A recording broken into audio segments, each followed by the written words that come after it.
नमस्कार, आज जनअपेक्षा न्यूज में आपका स्वागत है। मैं हूं आपके साथ दीप्ति। शुरुआत करते हैं खास खबर के साथ। जबलपुर के आधारताल थाना अंतर्गत जवाहर गृह निर्माण समिति के सदस्यों ने कमिश्नर कार्यालय पहुंचकर न्याय की गुहार लगाई है। समिति के सदस्यों ने जानकारी देते हुए बताया कि जवाहर गृह निर्माण समिति द्वारा आधारताल के पास 4.5 एकड़ की जमीन पर रहवासी कॉलोनी जवाहर नगर के नाम से विकसित थी और फिर बची 1.5 एकड़ को पार्किंग के लिए सुरक्षित किया गया था। लेकिन बीते कुछ वर्षों से समिति के अध्यक्ष गुपचुप तरीके से जनरल बॉडी मीटिंग करके बची हुई जमीन को खुर्द-बुर्द कर रहे हैं।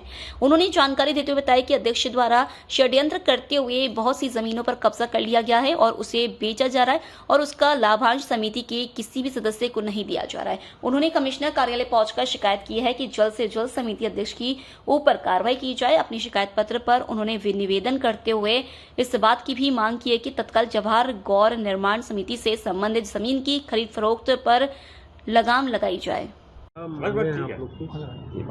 हम लोग जवाहरलाल गृह निर्माण समिति आधारताल के रहवासी हैं। हमारी कॉलोनी है जवाहर नगर, इसका नाम है।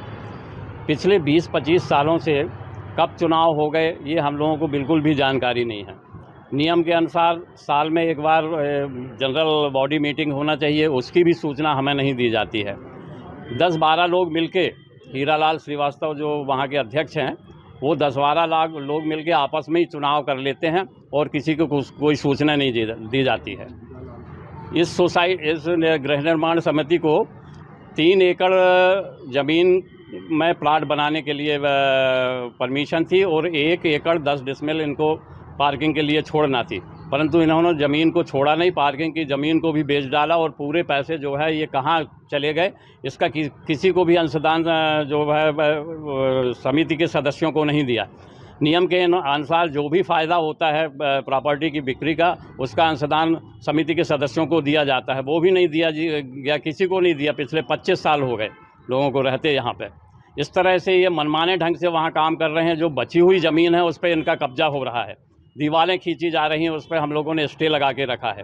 इन्होंने वहाँ एक मंदिर बना के रखा है जो पहले साईं मंदिर हुआ करता था सार्वजनिक तौर पे, उसमें इन्होंने चित्रगुप्त मंदिर के नाम पे एक नेम प्लेट लगा दी और इन्होंने व्यक्तिगत तौर पे उसको अपने कब्जे में कर लिया।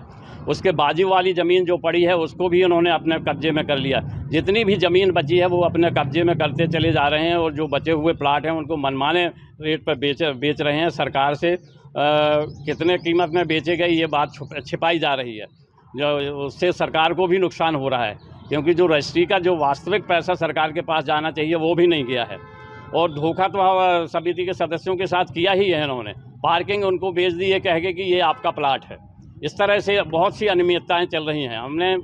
हमने 6 महीने पहले यहाँ शिकायत की थी, परंतु कोई शिकायत के ऊपर कोई ध्यान नहीं दिया गया। क्या आश्वासन दिया? आज इन्होंने जो यहाँ ज्वाइंट कमिश्नर साहब बैठे हुए हैं, उन्होंने पहले तो ये बोला कि ये हमारे जुरिसडिक्शन में नहीं है, फिर भी मैं इसकी जांच कराऊंगा ज़मीन के मामले में। और जहाँ तक चुनाव वाला मामला है, चुनाव वाले मामले में आप इसमें एक पिटीशन लगाइए, जिसमें एक प्रावधान है, तो उसमें उन्होंने सलाह दी है कि आप पिटीशन लगाइए और जो भी उसमें डिसीजन होगा उसमें अगर आपके फेवर में नहीं हुआ तो अपीलेट अथॉरिटी मैं हूँ, मैं इसकी अपील सुनूंगा। मेरा नाम सुभाष चंद्रा है।